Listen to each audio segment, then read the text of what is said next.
Spirituality isn't just cosmic, it's practical. This segment brings it down to earth: sleep, nutrition, movement, and the art of navigating relationships with forgiveness and integrity. These are the everyday foundations that make a higher living possible. So, Abraham, this is, I think, very practical, very, very down to earth. I mean, we talked about having this connection with God in our first conversation, one-on-one conversation. And now we're bringing this to very common day things. So what can you tell us about this? Because I think in this case, or in this speciality, you're very good at. You have very good points.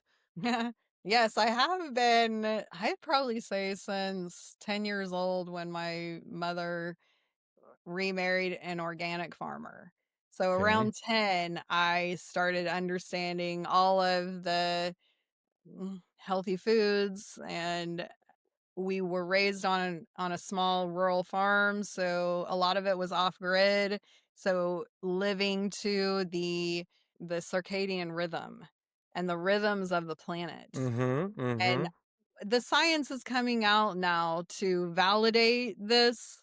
And I would probably say for me, that's one of these, if I want to be in alignment with cosmic reality, Mm-hmm. that is a pretty good place to start. And I know in this world of technology, and we stay up till midnight watching shows and then wake up to an alarm. So I'm not saying that everybody has to go full throttle of perfection in this, but if there are these little things that we can do Yeah. to integrate one little practice and then stack them, and then when we learn more and integrate more. So I would probably say at the foundational level, conscious consumerism, like being very thoughtful about what you're purchasing, not only for the health of your body and your home and your kids, yet the health of the planet, Yeah. because consumerism is voting, right? You're purchasing to vote for who you want in charge on the planet, what organizations and You're giving corporations them power in the end. you You are know, giving the them power. resources, the money is the power, and it's going to them. Totally. So I know this isn't like food, sleep, or movement, but it involves all of it. So conscious consumerism, read your labels, read about who that company that you're purchasing from and how they play the game in society, for the government, or for the greed hungry corporations. Not to say all corporations are greedy, yet that seems to be a stereotype around them. Yeah, but it's everything in life, and everything in life, it's you can go to the good and you can go to the bad, or you can. I mean, it's just a matter of where. I mean, and that's the whole point that you're making is what are Yes. their objectives? What is their end game? Is it just to enrich and take over everything, or is it really to be a good player? Let's say in Yes. that put it in that way. Yeah. So definitely conscious consumerism. I think all of the other medicines like food, sleep, movement are so important to study on a personal level, just like religion. Your art of living skill, art of living lifestyle is unique to you. Mm-hmm. And so to study everything that you can about your body temple, if you have the aim for altruistic living, if you're Okay. not taking on the aim to be of service to the greater good of humanity, you do you, boo. So I'm speaking to those who have this consciousness around serving what I call the G3, the greatest Okay. good for the greatest number of people for the greatest length of time. I like. So if I have that aim, then I need to take care of my body temple so that not only I live longer to serve humanity, yet to have a quality longevity while I do it, so that my mind can function at high rates when I'm 111, or like No, however long. totally. It makes total sense. It's like driving a car. If you're not changing the oil, just That you're not. is It's not gonna such a take good a. analogy. It's not gonna take you far. You know. Yeah. So I think that, even if it's just talking to other people who have a healthy lifestyle, like that can be an easy conversation.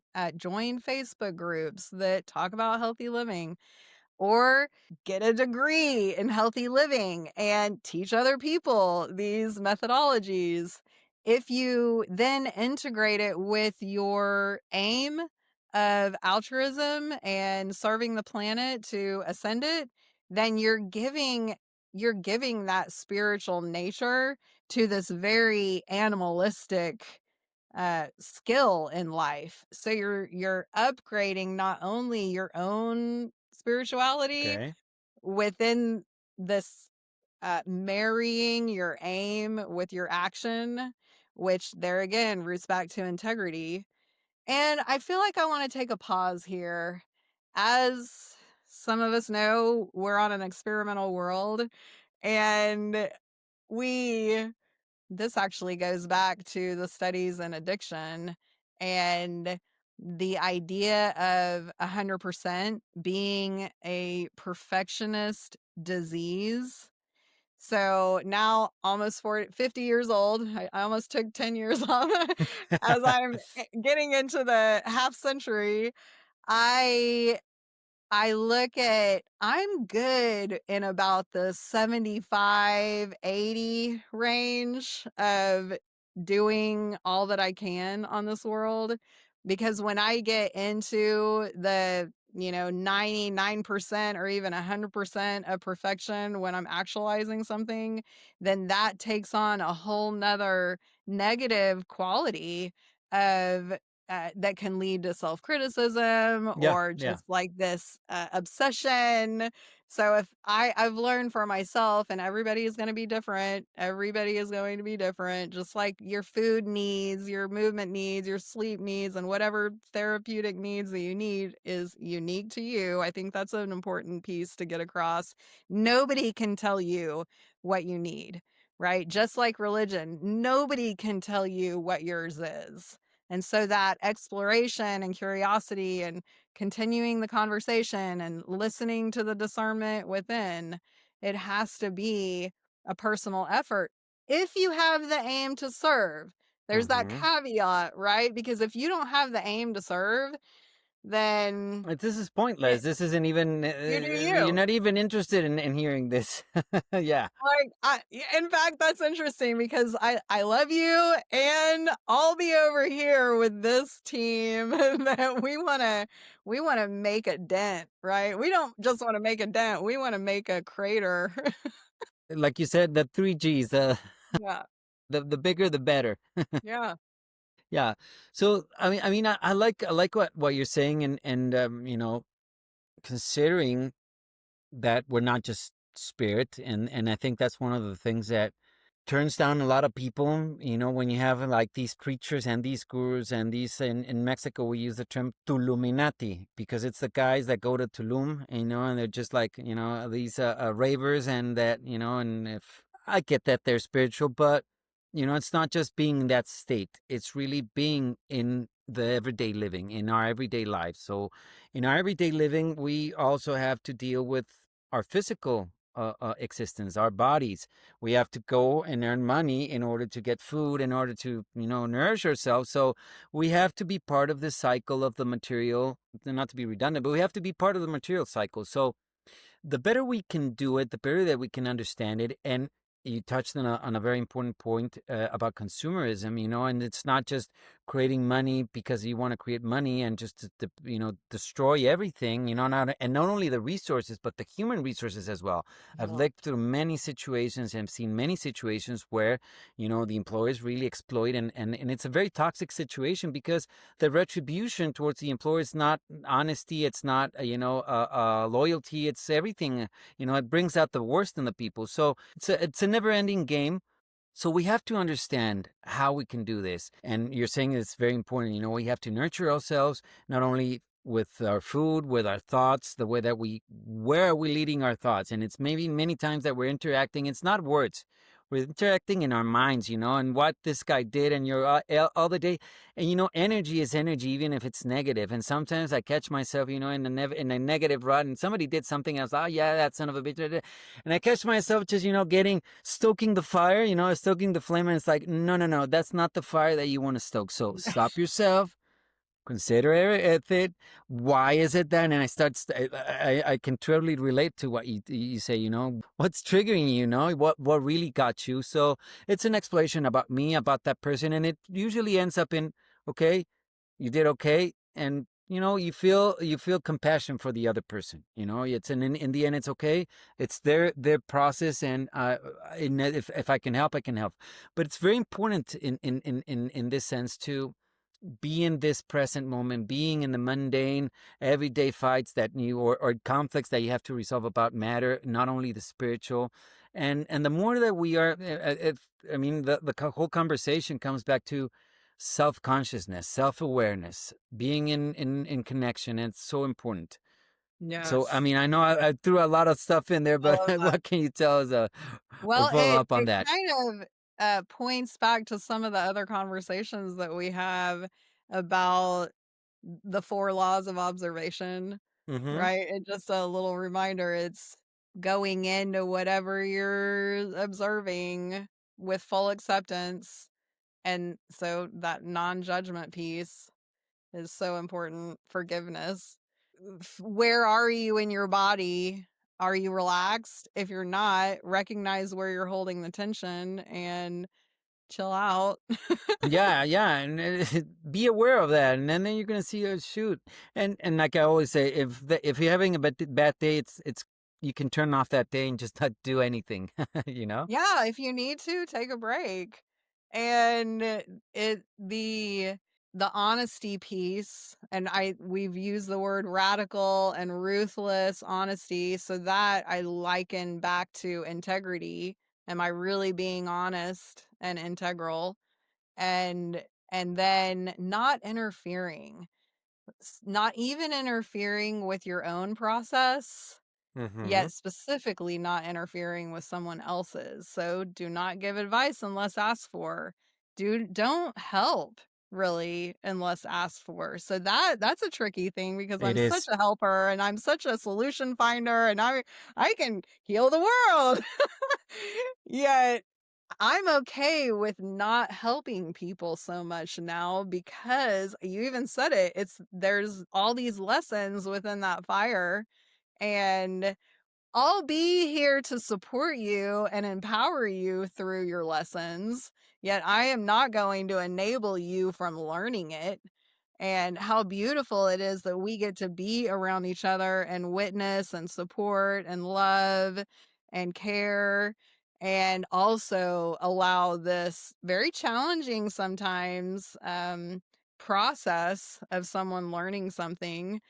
I think that is one of the most challenging pieces, is to not interfere. Yeah, I think you hit the nail on the head. It's not to interfere. Now, I had a recent situation with a family member in that sense, and it's a situation where you know ev- I think everything in his life was shifting to me, the blame of everything. And it's like, oh, no, no. And the conversation I had with him, and it was one of the few times in this Santiago that I am now. Probably in years back, I'd be right. Just snap of a finger, be talking and criticizing, or I mean judging people. But I agree with you. I know I have to hold my tongue, and I know I have to let that people live their experience and not provide service or advice unless asked for. But I think in this case, I had to intervene in a way, because sometimes, yes, you have to be the antagonist, and he put me as an antagonist, but I had to tell him his truths of his maturity, and of the way the things that he has led his life into this situation, that he's in a even in a tough situation, but has never looked to himself for responsibility. He's never been held accountable himself, and the first person that you have to hold accountable for is yourself. So, Totally. I got to a point where I'm sorry, but tack, and this is it. And if I'm gonna be the bad guy, so be it.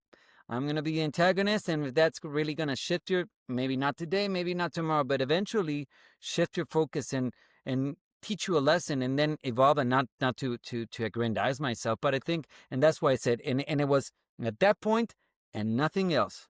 I'm not going to say anything else, but it is hard.